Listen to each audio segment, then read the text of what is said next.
Okay. Well, welcome everyone to How to Win on LinkedIn. My name is Megan McKinney. I'm the Associate Director of the Duck Career Network in the UO Alumni Association.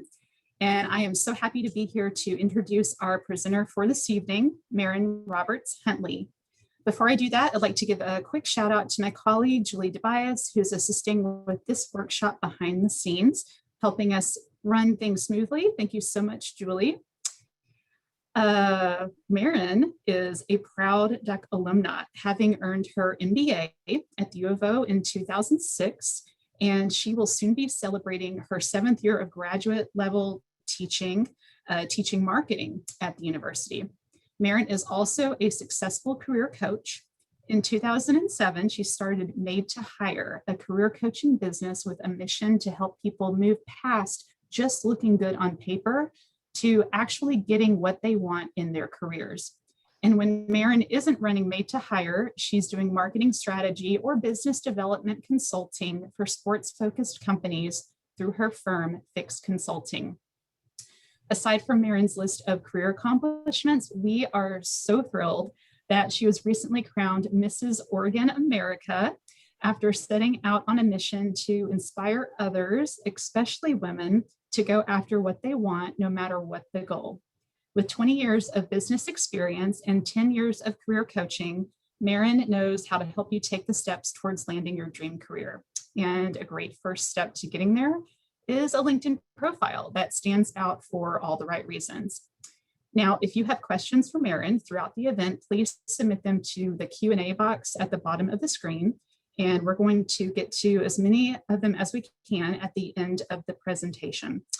And so with that, I am going to hand it over to Merryn. Awesome. Thank you so much for that wonderful introduction, Megan. And thank you everyone for being here. I'm excited to have this hour together. So let me get my deck up and we can dive right into this. So normally I would tell you about myself, but Megan just did such an awesome job that I'm going to skip all of this and really just show you one quick picture, because everything that Megan said is true, and a little serious because I am serious in my professional life, but I also just want you guys to feel really comfortable in the session today. And so in complete honesty, this is what I am like most of the time. This is my husband and my 3 kids.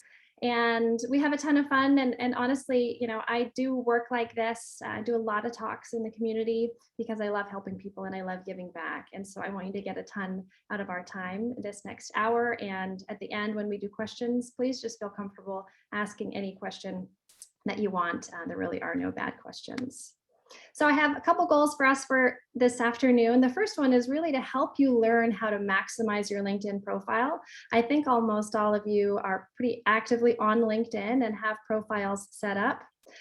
I spend a ton of time looking at LinkedIn profiles, and honestly, 9 out of 10 of them, there's a ton of room for improvement. So I want to help you really figure out some of the opportunities with your profile and how you can take it up a notch. And then also what I want to do is just really increase your confidence at using the tool that is LinkedIn. It has so many incredible features. And so my focus tonight with us is going to be just making sure that you get the basics that are really having a great profile. And before we dive specifically into LinkedIn, whatever workshop I run, I like to kind of just set the stage with these 5 steps. And this is a page from my book. And these are what I call the 5 steps to land your dream job.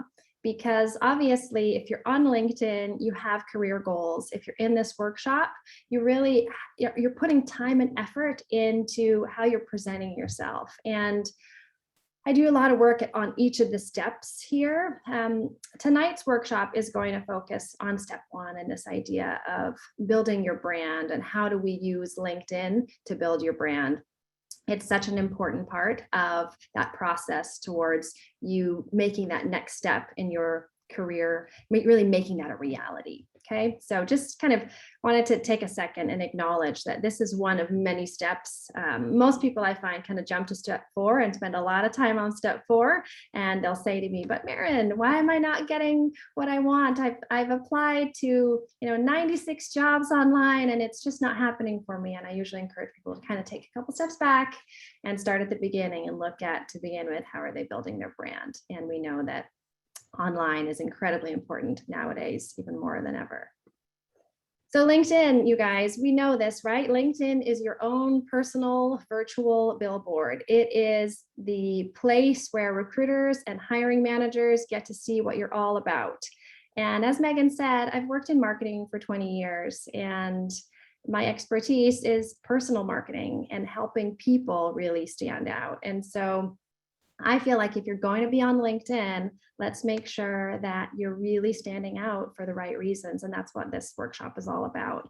What we're going to do is we're going to cover, it's about 8 or 10 topics. And I have a slide or 2 on each of these, and really want to give you some very actionable tips for how at the end of this session, you can make easy changes to your profile that are going to help you stand out for the right reasons. So we'll talk about pictures, we'll talk about your headline, the writing tense that you're using, your about section, your work experience, your connections, the URL that you have on LinkedIn, as well as recommendations, your contact info, and the visibility of your profile.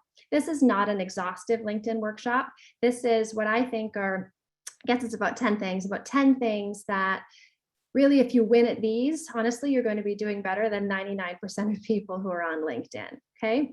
So, I encourage you to take some notes, and I'm certainly happy to share this, this deck with Megan if this is something that she'd like to post afterwards. Okay, so let's start with pictures. So there are 2 main places for pictures on LinkedIn, and I think most people get that headshot that we see there on the left. Most people get that in a pretty good spot. And the key with the headshot, in my opinion, is you want to have something that is professional, it's warm and inviting, right? So, with Adam here, he's got a professional look, right? So he's got a dress shirt, his hair is nice and tidy, he's smiling, right? He looks approachable and professional at the same time. Things that you want to avoid with the headshot. I see a lot of people who have their headshot shot against a really busy background. Maybe it's a lot of greenery or a busy wall in their home that has a lot of books on it.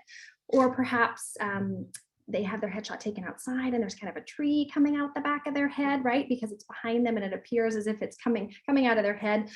So what I want to encourage you with your headshot is to look at it and ask yourself, is it nice and clean and simple in the background? And is the focus of that image, is it me? And me, the professional version of me, somebody who people would want to reach out to because, I look like a nice person, right?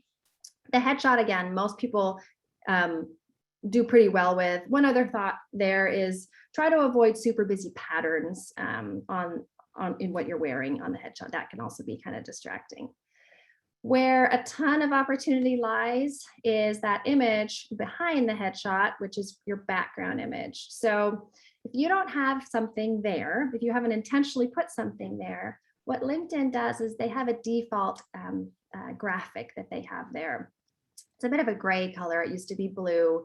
And it's a filler that they have there. If you haven't actually gone up, when you're on your profile page, you can go up to the right corner of where that background image is, and that's where you can edit that image. So that's a huge opportunity that so many people don't take advantage of by not putting something there or not putting something really impactful there. So what should you put there? I suggest you put an image that immediately speaks to and showcases your professional passion, shows what you're known for, because this is your chance to position yourself. So with Adam, he's got this mountain scene, it's snowy, right? So clearly Adam is trying to, within just a split second, tell us that he has something to do with the outdoors and probably something to do with snow, right? It's a very effective image for Adam. I see a lot of pictures of Mount Hood. I see a lot of pictures of beautiful lakes. If that's the sort of vibe that you have going with your background image, I want you to ask yourself, what does that say about your professional passion, right? And what could you put there that would more instantly connect the person looking at it with an understanding of what you're all about? So those are kind of the key things with those two images. And I have on the bottom of the slide here a couple sites that I usually direct people to. You can certainly look at Google for background images, but also a few other sites here if you're looking for inspiration for images that you could have in your background. And I also encourage people to look at their network, right? Look at people in your industry, see what sort of images they have back there just to get some inspiration.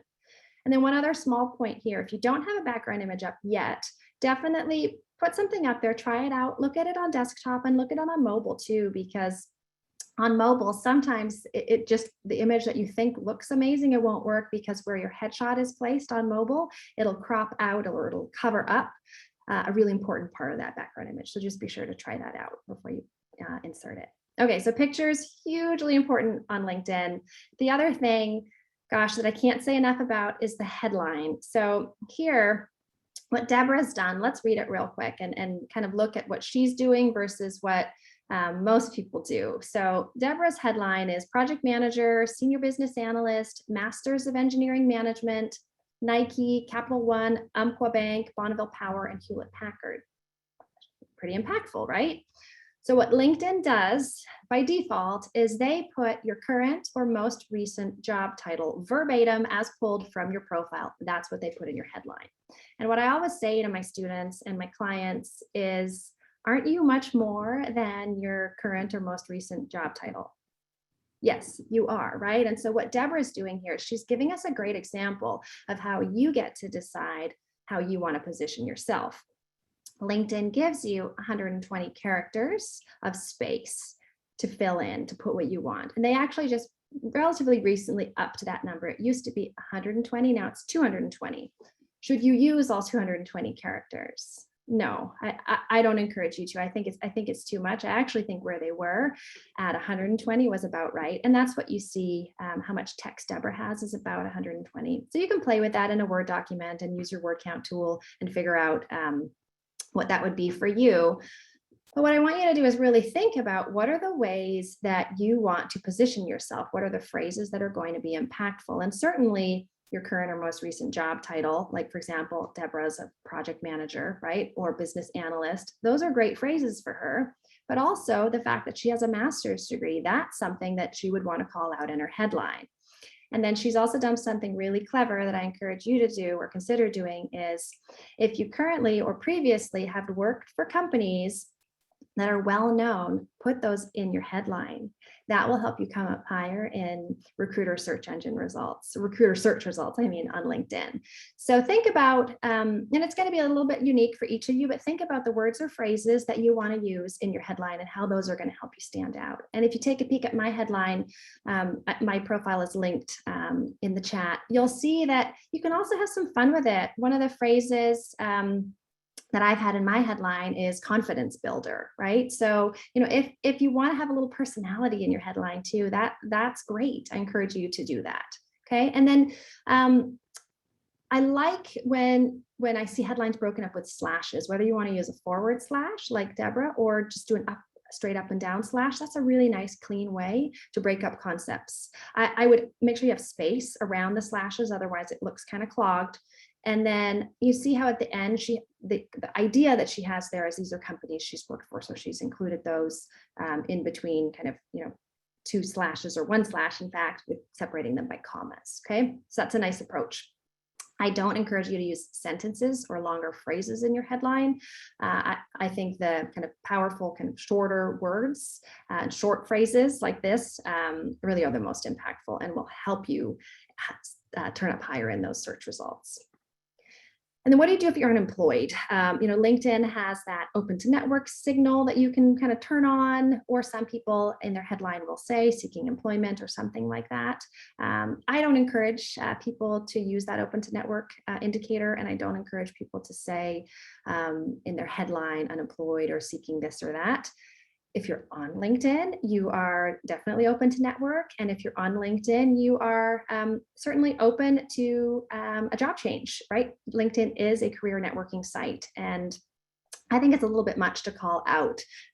It kind of, for me, puts you a little bit over the line of being open and possibly looking to being a little bit too keen. So that's my take on it for what that's worth. Okay, writing tense.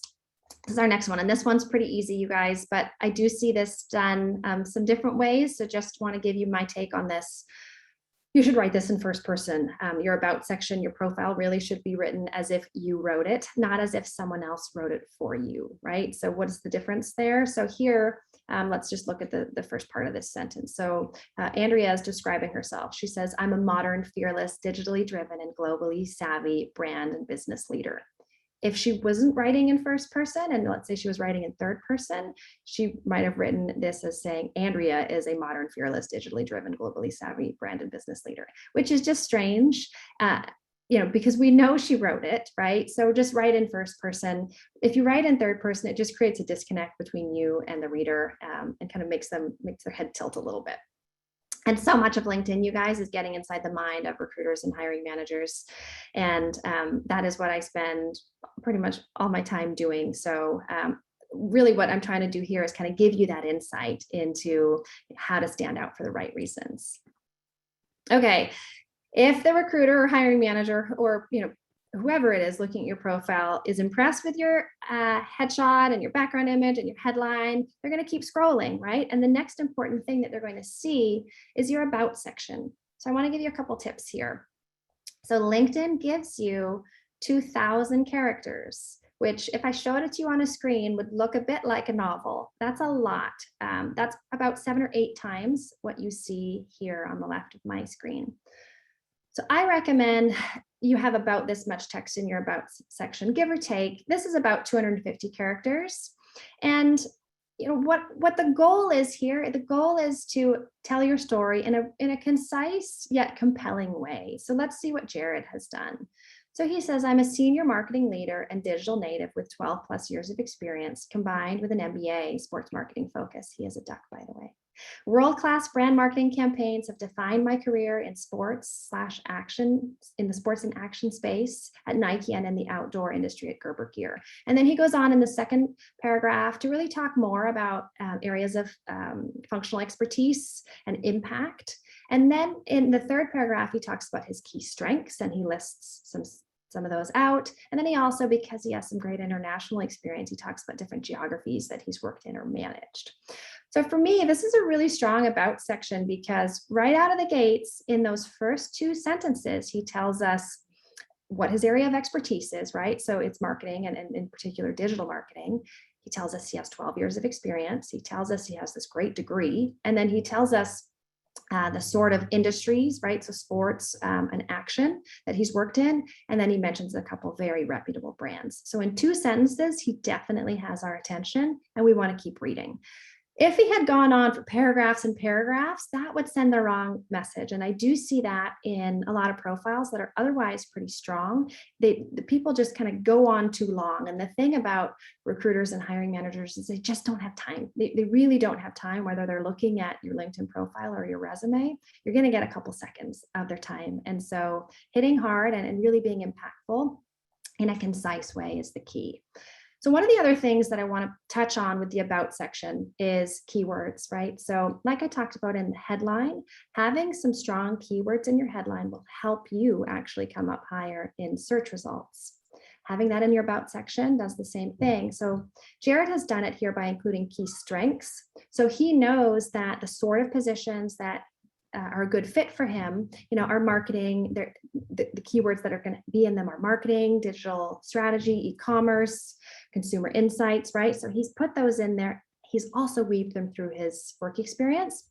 But another way that you can do that is also very effective, I'm going to show you another example on the right of the screen, is this way. This is a different profile, but he's taken a really strong approach to keywords. So his first 2 paragraphs where he's talking about his background, he's a little bit more concise there, but then he has a paragraph of keywords that he knows he sees in the job descriptions that interest him. And so he's just hitting really hard right there in his about section, and really putting those keywords in there. So I like both of these approaches. I really want to make sure that you're thinking about keywords and how they're playing in your profile, because I find that that is not an angle that most people on LinkedIn are really being thorough with. All right. Work experience, obviously a really, really important part of your profile, but I want you to realize that that may not even be seen unless you do the work in that top portion of your profile and really stand out with the pictures and the headline and the about section. But if we get down to the work experience, what are some of the key things to think about here? So what you want to do is you want to make sure that for each position that's listed on LinkedIn, that you actually have some description for it. I see a lot of profiles where people simply just have the company and the job title, and they haven't actually explained what they were responsible for. So here with Amanda's profile, she's done a really nice job at describing what she did.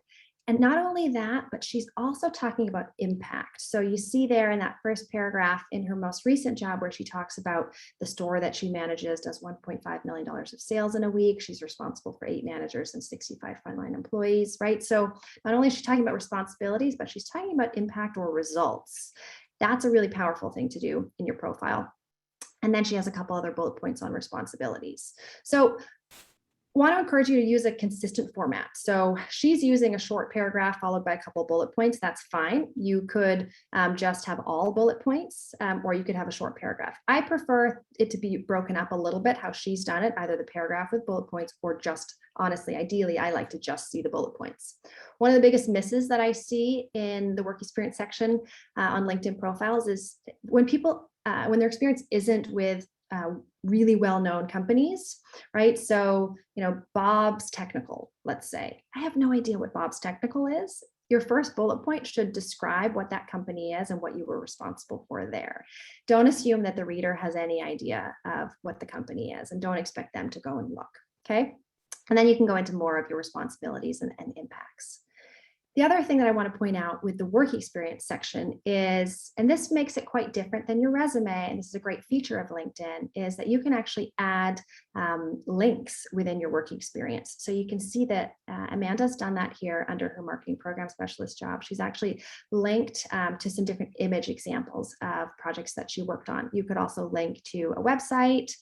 You can include a Word document. You can essentially attach things to sections within your LinkedIn profile, and the work experience section is a great place to do that.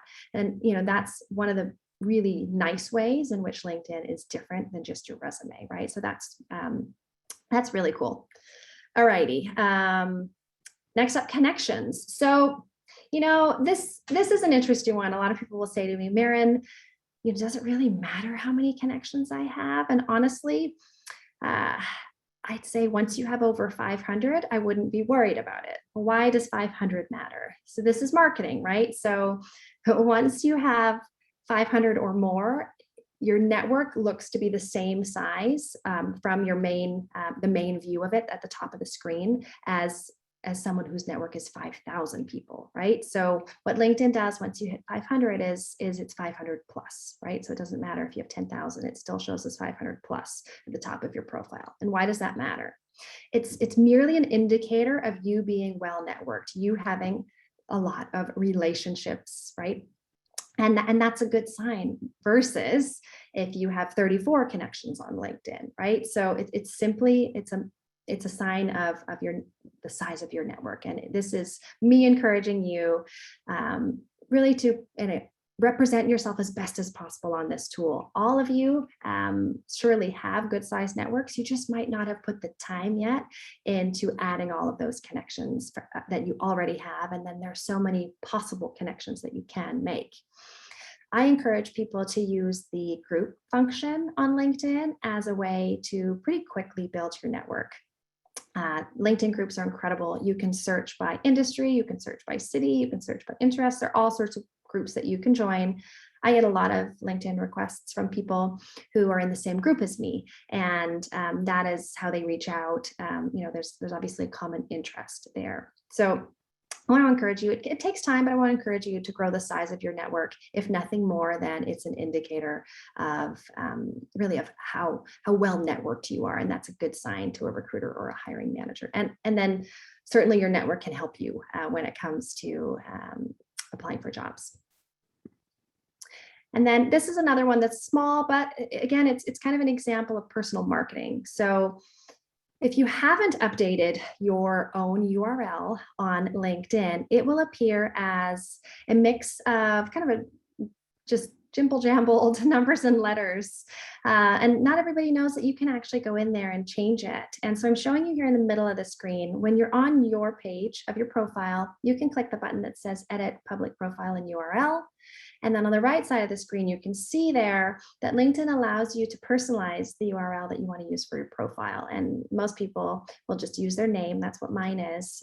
If you have a common name, you might want to put a number or two after it, or put your middle name, and then this is a nice clean link that you can provide someone with if you're networking with them outside of LinkedIn, or if you're including your profile link on your resume, for example. All right, another important section on LinkedIn as we scroll down is the recommendations section. So, some people really go to town on recommendations and have, 15 or 20 recommendations. Do you need that? No, you don't need that. Honestly, I would say if you have 2 or 3, I think that's great.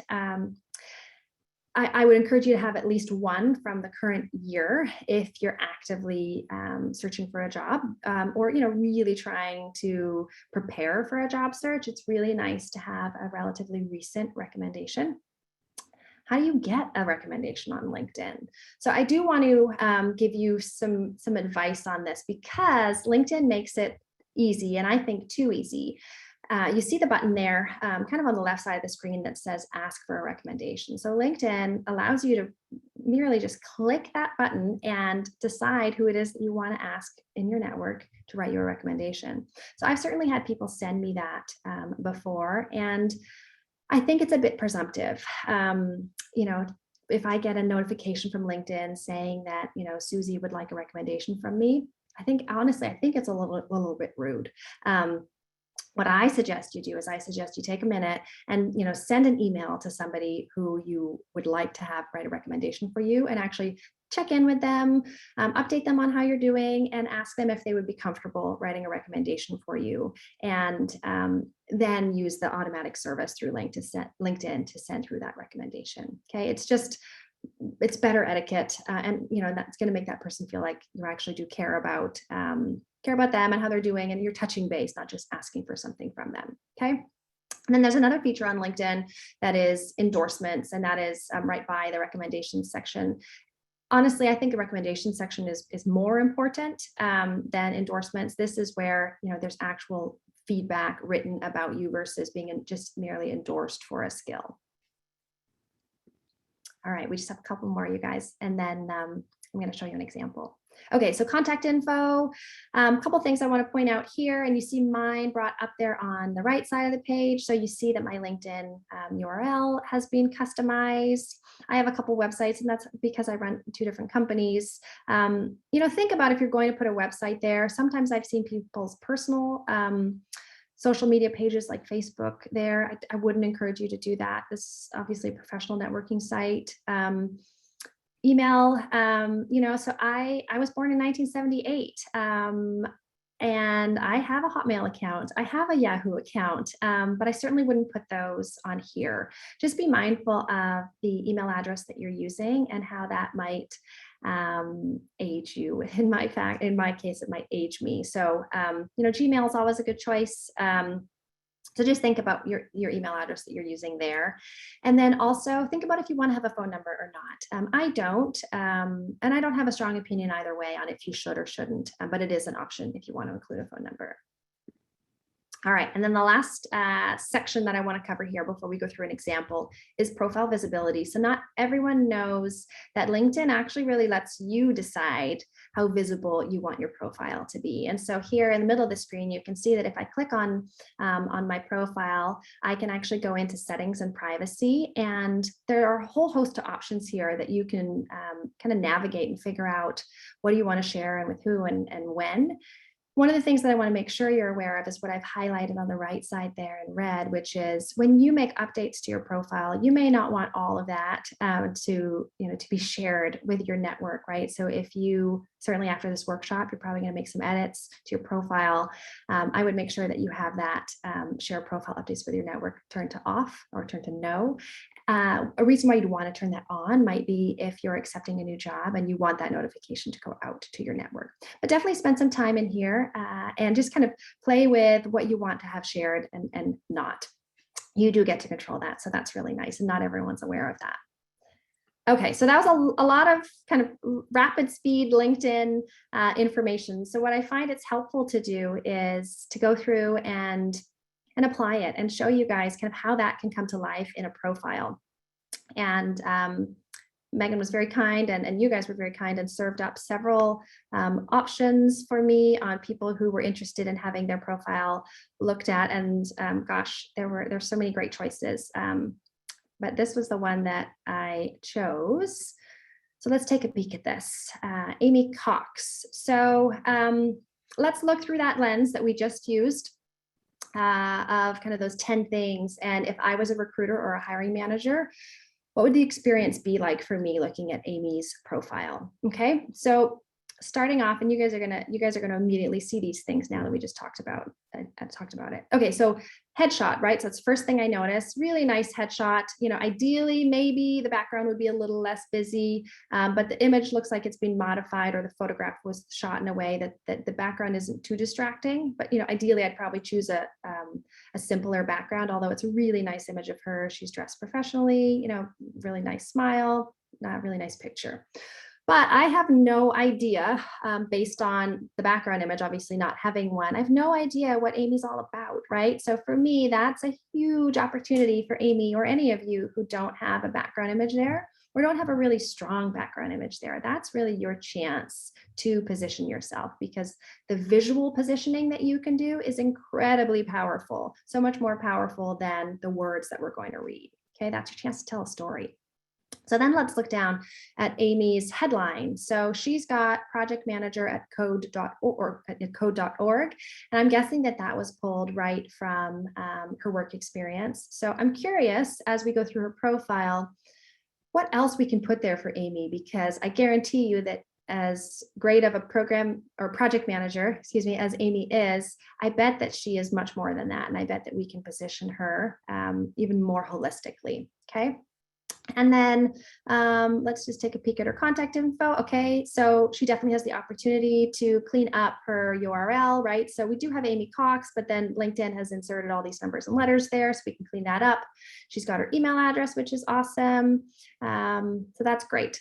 And then she's got 180 connections. So obviously she's building her network on LinkedIn, and you know, I encourage her to keep doing so and kind of getting over that 500 plus marker.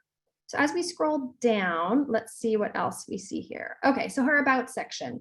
I'm passionate about connecting people with the opportunities, knowledge, and skills that will empower them to excel as leaders in their communities. My professional background includes nonprofit project management with an emphasis in communication strategy and development. I get fired up about equitable education initiatives, the hit musical Hamilton, and the importance of the Oxford comma. Cute. So it's cute how she's got some personality in there, right? So questions that I have immediately when I read this is I just want to know more, and I want to help Amy give herself even more credit, right? So, you know, I'm curious about years of experience. I'm curious about education. I'm curious when she says, you know, nonprofit project management. I'm curious about the types of nonprofits that Amy has worked for. And you can see my questions here. Amy's asking me, she doesn't realize it, but as a recruiter or hiring manager, Amy's asking me to figure her out, right? And the goal for you guys here in the about section is make it really easy. Just position and sell yourself in the way that you want to, so that hiring manager, the recruiter, doesn't have to figure you out. So what are some of the other obvious questions that I have about Amy? So, even a little bit more detail about, maybe her project management skills or her communication strategy and development skills, right? So those are broad functional areas or broad kind of skill sets. I'd love to know even a little bit more. And then I do really like how she ended the profile, and you can do this if you want, you don't have to, but it's kind of fun how she's added a little bit of personality there. Okay.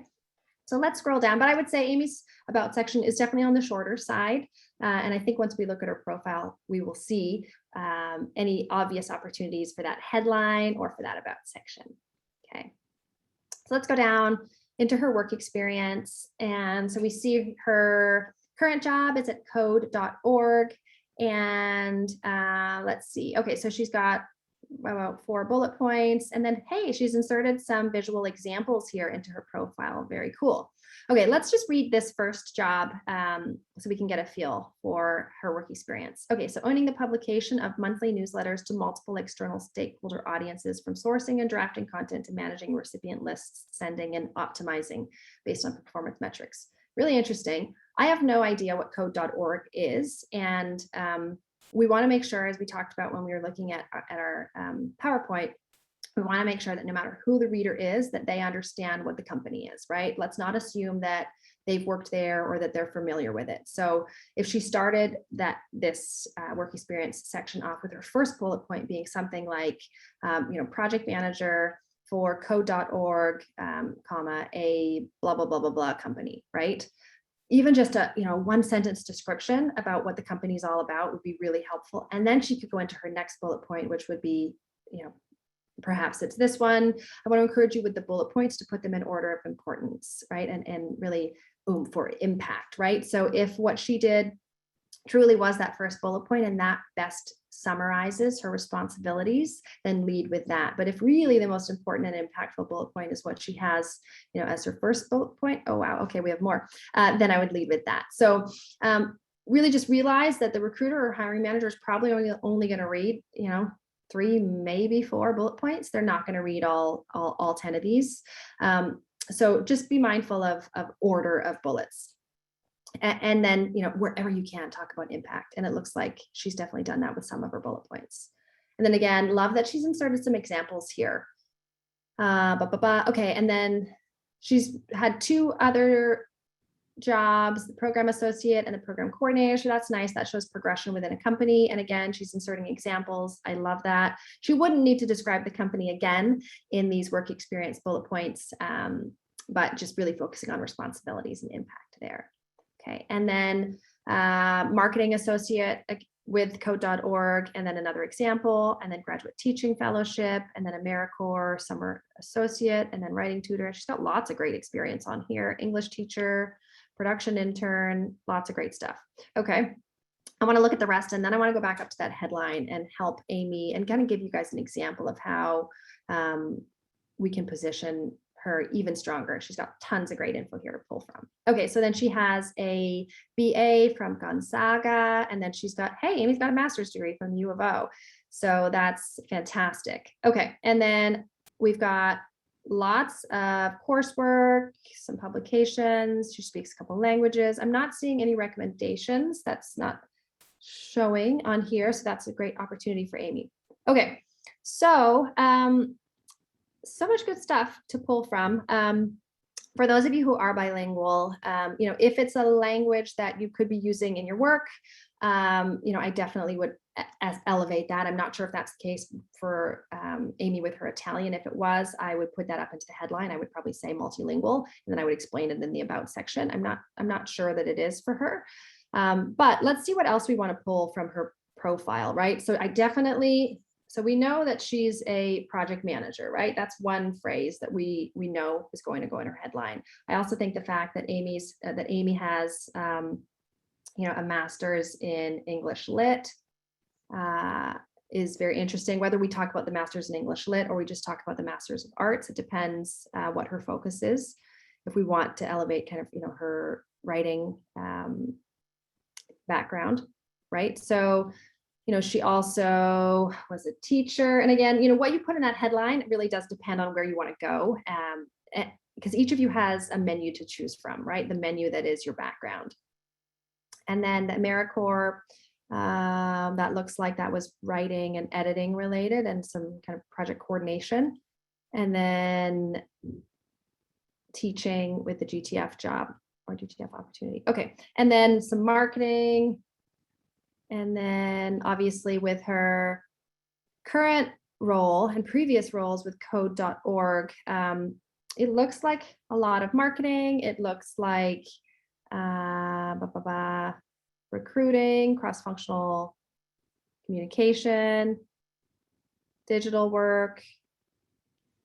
Okay, so not having a conversation with Amy and kind of just trying to figure this out for myself. I do think there's a lot of opportunity here for Amy to position herself as even more than just a project manager, because Amy looks like she's got a really strong background as well in marketing, also in digital and in teaching. And so again, not knowing what Amy's goals are for where she wants to go, perhaps next down the road, I think Amy's headline for me would probably be something along the lines of, and in this order, it would probably be project manager / master's in English literature / and then I'd probably put within 2 slashes, I'd probably put marketing, digital, communications, something like that. And then I'd probably put another slash and it would be something like teaching and maybe instructing, something to do with, because she really has what seems like leadership and kind of instruction skills. So I think I'd probably put that as well.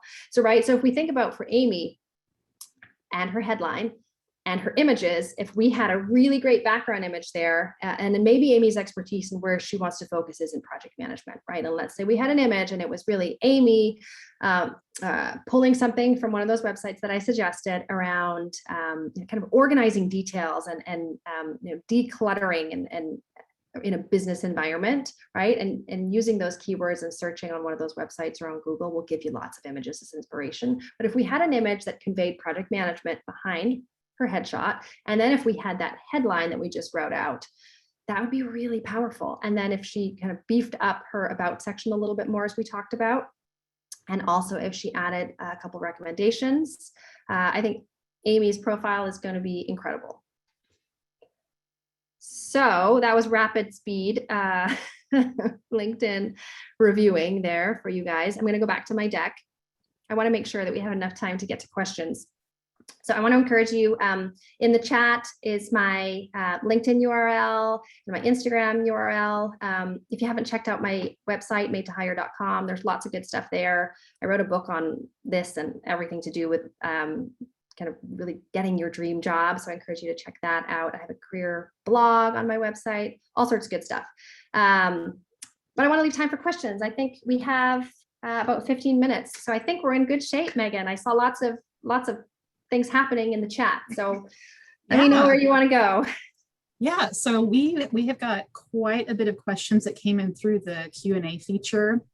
And my goodness, where should I begin? So here's one. And it's regarding recommendations. Tony asked, has anyone had any success stories with actually using LinkedIn recommendations? They seem a bit dated and moot in 2021, but interested if anyone has actually benefited from the feature. Do you want to open that up to the group, or do you want me to speak from my experience? You can take it, Merryn. Yeah, maybe a little bit tricky to pull that one. Yeah, so I actually think it's a fair question. Tony, was it Tony? Mm-hmm. Yeah, I think it's a fair question. It's a bonus, right? So as somebody's looking at your profile, it is a way for them to get a perspective on you. Is it going to be the reason why you get the job? No. Certainly a recommendation that is emailed directly to a hiring manager from somebody who you've worked for is going to be even more powerful than them seeing a recommendation on your LinkedIn. And that's certainly the experience that I've had with my clients is, get someone to go straight to the source. Unless it's a recruiter, most hiring managers don't spend a ton of time on LinkedIn. So don't assume that they're sitting on LinkedIn reading your recommendations. But if they get an email in their inbox, they're going to read that. Great question. Great. Here's another question. Should the details for your past positions be less detailed if they were 15 or more years ago? Yeah, I think so, Megan. I usually encourage people, whether they're looking at their resume or their LinkedIn profile, to focus most on the current role. And as you go back years, scale back and back and back. So it would be fine if a position was 15 years ago. It would be fine to only have, one bullet point, let's say, if we're on LinkedIn, or even on your resume, it would be fine to not even have any bullet points, to merely list the company and the position. Because at that point, you may have so many positions, right, that there just isn't space. And it is also fine to not include all your positions that you've held on your LinkedIn or on your resume. Okay. Here's a question about networking on LinkedIn. Yeah. She asks, can you speak to how to network on LinkedIn? If I'm interested in a specific company or a specific role, what is the best way to connect with people on LinkedIn to learn more? Yeah, that's a great question. That's a big question. That could be a whole nother well, so workshop, Megan, I do run a 2-hour version of this workshop, and the whole second hour is basically answering that question. So the short version of it is, I love LinkedIn's search functionality. I love the fact that you can really target companies and people within those companies. And you can figure out, right? So let's say you want to work at Intel, and let's say you want to work in marketing at Intel, right? So you can go onto LinkedIn and you can search for, Intel marketing. You can see pretty much anybody who's working at Intel marketing. Again, I want you to be mindful that if somebody has been gainfully employed at Intel for 10 years, they're probably not spending much time on LinkedIn unless they work in HR. But it's a great tool for you to use to find people, right? And to figure out who's in what jobs. Then what I encourage you to do, yes, I encourage you to send them a short note on LinkedIn, but I also encourage you to go and try and figure out the email formula for Intel. Go and Google it, ask around, try to figure out how you actually directly get in touch with that person if they're not spending time on LinkedIn, and actually send them a direct email. The goal of that email, in my opinion, is 5 minutes over the phone. One of the biggest mistakes that people make with networking, and I get this coming at me a lot, is people will ask if they can set up a virtual coffee or set up a 30-minute chat, right? And people just don't have time for that. They really don't. But if you ask for 5 minutes, most people can find time on their drive from here to there, and they'll give you 5 minutes, right? So that shows somebody who is aware of the challenges of a busy person, right? So I would encourage you to take that approach, and certainly be very concise in your email or your note that you send on LinkedIn. Keep it brief, talk about your background very concisely. I have 10 years of experience doing marketing. I'm also a graduate at the University of Oregon. I noticed that you work in the marketing department at Intel. Honestly, it's a goal of mine. Would you be willing to chat with me for 5 minutes over the phone? I have a couple questions I'd love to ask you. Yeah. That makes it hard to say no, right? That's exactly. That's a whole workshop. Boil down into a minute, Megan. Yeah. Okay, let's see. Oh God, we've got so many good questions. So here's another one about including, some older things into your profile. This question is, the master's credential seems to carry weight in the academic world, but less so as you reach the 10 to 15 year mark in your career. When do you recommend scrapping leaning on the education credentials as part of your brand? Great question. So I have an MBA from Oregon, as Megan mentioned, and I certainly do talk about that, for example, in my About section, but it's not in my headline. I agree with you. For me, I got my MBA in 2006. So that was 15 years ago. I've done a lot of things in the past 15 years. My MBA is still very important, and I still talk about it, but I am leading with other things. So I do think it depends on how new out of school you are, right? And then what you've done in the meantime. Certainly I have some clients who, they got their MBA 10 years ago, and perhaps for whatever reason, they haven't worked for the past few years. that is definitely something that they're leading with versus, let's say, a client who has spent the past 10 years working in progressively senior positions at Nike. They may lead with that. Both still very valuable, but I do agree with you that as education becomes more dated, there are probably other things that are also things that you can really elevate within your personal brand. Right. Let's see here. Oh, here's a good question about the LinkedIn summary section. Yes. This is an area that I struggle with too. So I look forward to hearing what you have to say about this, Merryn. Every time I go to write my LinkedIn summary, I struggle. So it's blank for now. Aside from the companies, talent areas, and keywords you mentioned, are there any other recommendations to help you push forward in writing a summary? And speaking of keywords, Merryn, another question we had was about keywords. How do you find those keywords? Well, that's an easy one. Let me go to that one first. So take them from job descriptions that interest you, right? So literally read a few job descriptions and you're going to see some words repeated over and over again based on kind of the functional area or industry that you work in. That's how you find the keywords.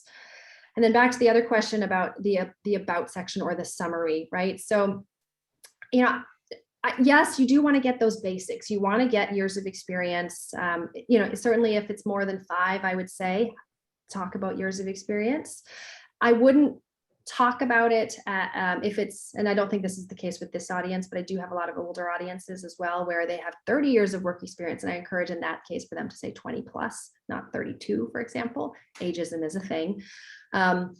So beyond work experience and functional area, I'd encourage you when you think about functional area, how can you kind of click down on that? So let's say that you say that you have 5 years of experience in sales. I want to know more what kind of sales and what are the sales tactics that you're best known for, that you've had the most success with, right? So if you had to kind of double click on something that you say you're good at, that's an opportunity for another sentence or two, right?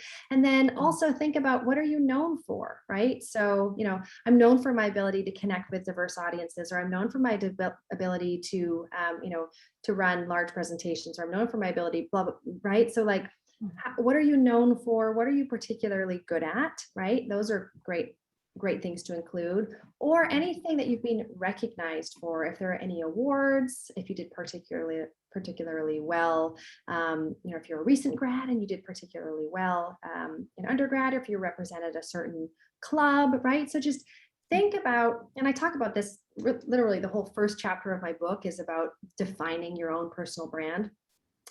Think about the things that make you unique. When I read an about section and somebody says, I'm a great communicator, I'm really good at problem solving, right?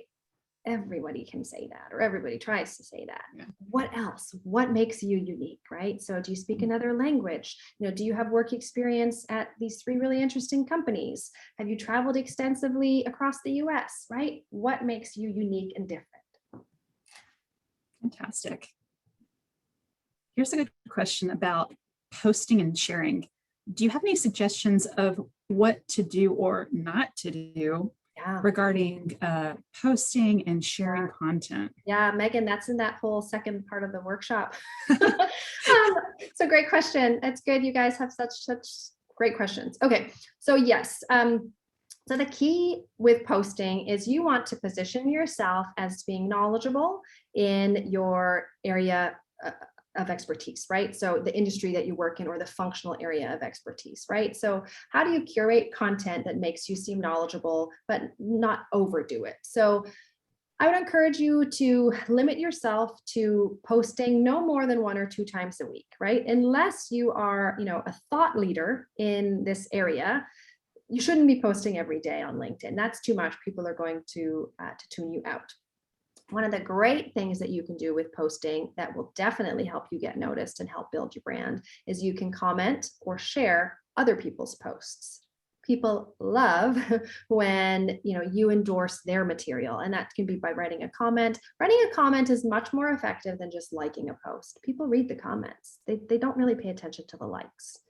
If you read an article or somebody puts a post out there and you think it's really strong, and it definitely is applicable to the work that you do, resharing that post is a great idea. People love when their content gets shared. So those are kind of some easy tips to help you, think about how you're posting and when and what. Thank you. Let's see here. I think we have time for a few more, see if we can squeeze them in.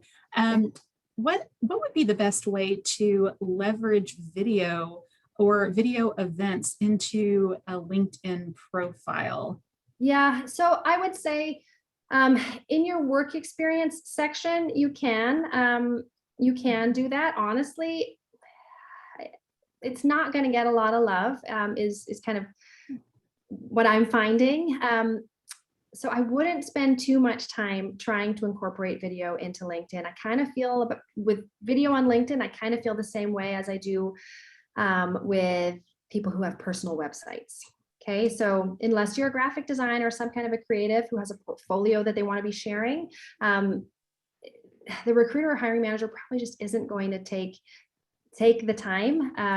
I would say if you get further into an interview process, that's where I would be looking for something like an interview portfolio. That's what I would honestly spend my time on, more than I would spend my time on creating video content or creating a personal website. And for me, an interview portfolio isn't full of your design sketches. It is full of tools that represent you. So things like, I talk about this in my book, and I have other workshops on this, but a suitability map, a 30, 60, 90-day plan, a visual resume, a letter of recommendation, those sorts of things would be what I would put in an interview portfolio. That's what I would spend my time on. Here. Oh, so here's one about comparing your LinkedIn to your resume. What would you say? Well, sorry, let me read that. Would you say the work experience section should mirror your resume, or is LinkedIn longer than your resume? Yeah, so I would say it's totally fine if your LinkedIn work experience mirrors your resume. I'm totally fine with that. I would take advantage of including some links within the work experience section, right, where you can put some visual examples of things, which you can't do in your resume. You can have LinkedIn a little bit longer. I think where people go wrong on LinkedIn is they make it way longer, and that's just not going to be read. I am a huge proponent of a one-page resume. That's a whole other workshop, Megan. But yeah. So, I think it's fine for it to be a bit longer than your resume, but more than anything, I would take advantage of the opportunity to insert some visual examples. That's kind of where I see the difference being. Great. Let's see. I think we have time for one more question. And let's see. We got a couple of questions that came in about recommendations. And I don't know if this is specifically regarding recommendations on LinkedIn or just in general as you're going through your job search. But one of them was, who do you look to receive recommendations from, especially when you're early in your career and you might not have a lot of connections just yet? Yeah, great question. So I'm an instructor at the University of Oregon, and so I know what it's like to be a student or to be a recent graduate. I know how tough it is, how competitive it is. So certainly if you take the time to build a relationship with one of your instructors, that is a great person to have write you a recommendation. Somebody who you worked for in an internship, that can be a great person to write you a recommendation. You want to try to capitalize on those opportunities when they're relatively fresh. So for example, if you have an instructor at the end of the term, that's a great time to ask. At the end of an internship, that's a great time to ask.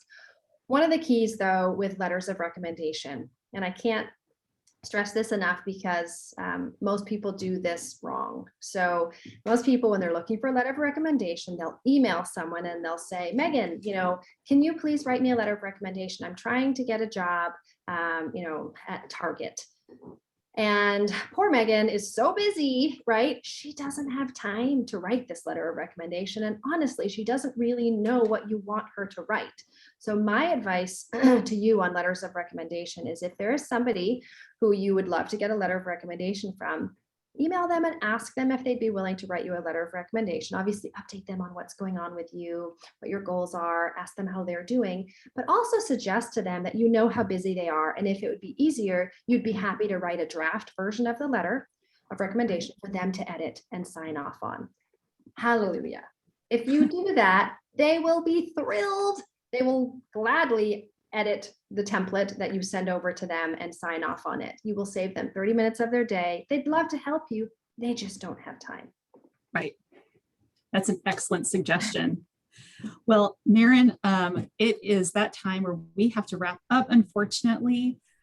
So I just wanted to say, thank you so much for sharing your time with us this evening, and your energy and your dedication to helping fellow Ducks. Your expertise on LinkedIn is big and wide, and I hopefully we can have you back to share some more information, do a deeper dive into other areas of LinkedIn. I would love it. And good luck at the Mrs. America pageant next month in November. We're looking forward to keeping up with your journey, and I know that you're going to make Oregon proud. So good luck. Thank you. Thank you so much. Yeah. And for all of our attendees that are here this evening, we're going to be sending out a follow-up email that will have a recording of this event, as well as a short survey that will help myself and my colleagues guide us in planning our future events. So please, I hope, take the time to fill out the survey. And lastly, if you are looking for ways to get involved with the Alumni Association, I do encourage you to stop by our newly revamped website. You'll find the link in the chat box. There you can fill out a get involved form. You can view upcoming events, learn about alumni chapters and affinity groups, and explore the benefits of membership. So we hope you'll stop by and check out our new website. And with that, just thank you everyone for attending this evening. Hope everyone has a great rest of their week, and go Ducks.